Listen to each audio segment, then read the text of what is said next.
It is hard to imagine a more stupid or more dangerous way of making decisions than by putting those decisions in the hands of people who pay no price for being wrong.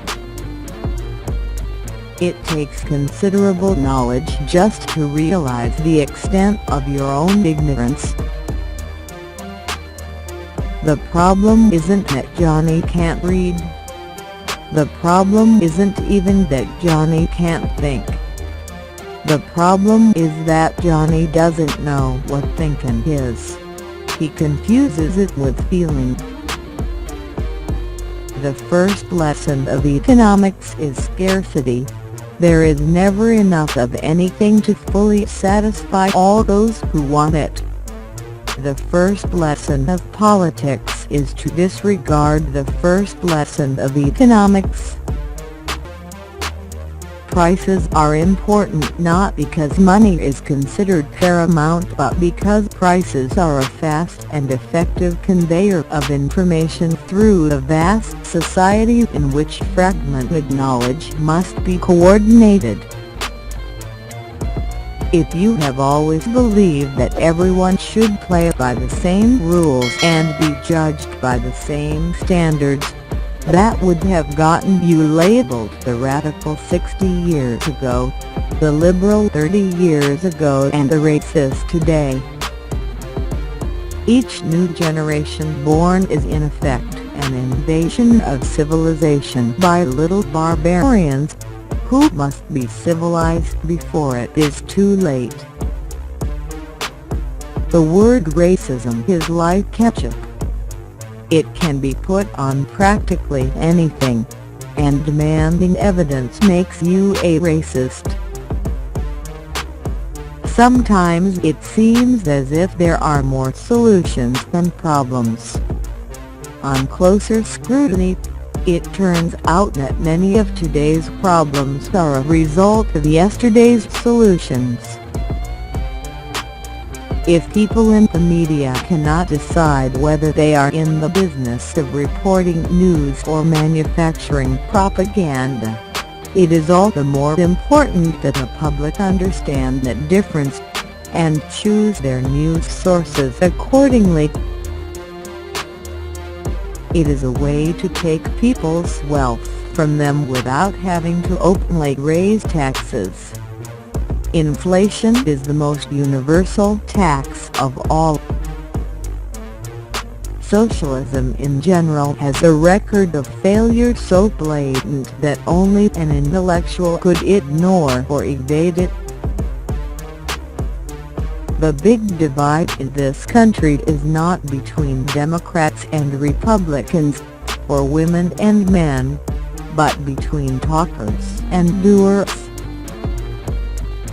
Capitalism knows only one color. That color is green. All else is necessarily subservient to it. Hence, race, gender and ethnicity cannot be considered within it. Freedom has cost too much blood and agony to be relinquished at the cheap price of rhetoric. The people made worse off by slavery were those who were enslaved. Their descendants would have been worse off today if born in Africa instead of America. Put differently, the terrible fate of their ancestors benefited them. The least productive people are usually the ones who are most in favor of holding meetings. The next time some academics tell you how important diversity is, ask how many Republicans there are in their sociology department. Too much of what is called education is little more than an expensive isolation from reality. It is amazing that people who think we cannot afford to pay for doctors, hospitals, and medication somehow think that we can afford to pay for doctors, hospitals, medication and a government bureaucracy to administer it. Would you bet your paycheck on a weather forecast for tomorrow? If not, then why should this country bet billions on global warming predictions that have even less foundation? Much of the social history of the Western world, over the past 3 decades, has been a history of replacing what worked with what sounded good. There are few things more dishonorable than misleading the young. If the battle for civilization comes down to the wimps versus the barbarians are going to win. The most basic question is not what is best, but who shall decide what is best.